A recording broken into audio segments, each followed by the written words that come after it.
why does an employee ownership transition come about? Now, sometimes it's an employee-driven transition where the employees say, well, we want to take over ownership of this business.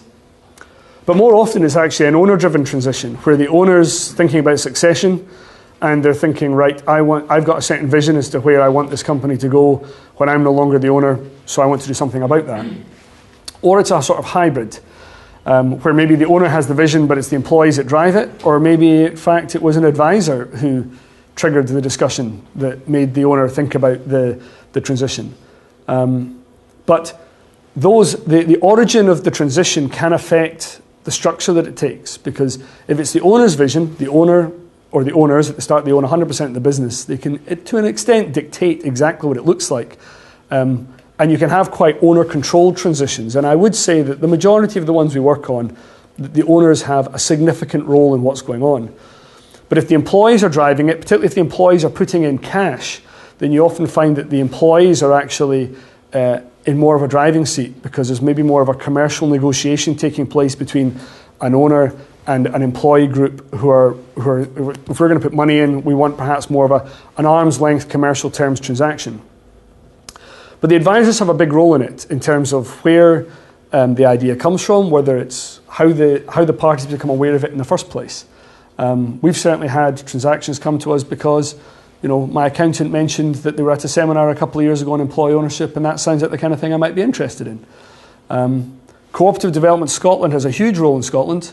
We do work across the UK, but I would say probably about half our projects are north of the border. And that's, I think, a large part of that is due to the work that Sarah and the team do up here, because they do a great job at actually spreading the knowledge. Because one of the big obstacles we have for businesses and business owners is they just don't know this is an option that exists. And we're not saying that everybody should go down the employee ownership path, but just have it on your list of things to consider and see if it's for you.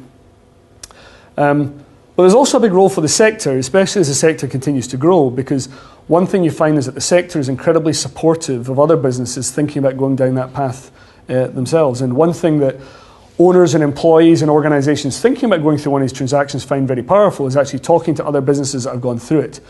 Because sometimes, you know, I can talk about, you know, however many transactions we've been involved in and our own employee-owned structure, but in the back of the mind, I'm always thinking, this guy's an advisor and he's going to be sending me a bill at some point, so maybe he's just telling me what I want to hear.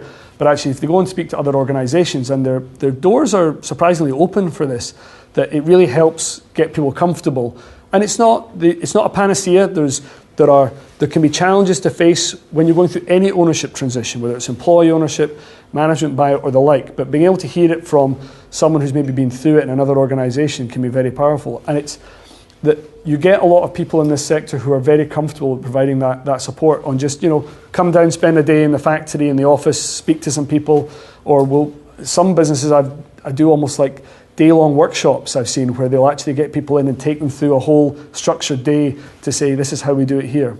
There are some quite evangelical organisations in the sector as well who perhaps go above and beyond, but it's something that actually is a real benefit to people thinking about this transaction, or indeed people who've gone through the transaction and are then wanting to find out what happens next.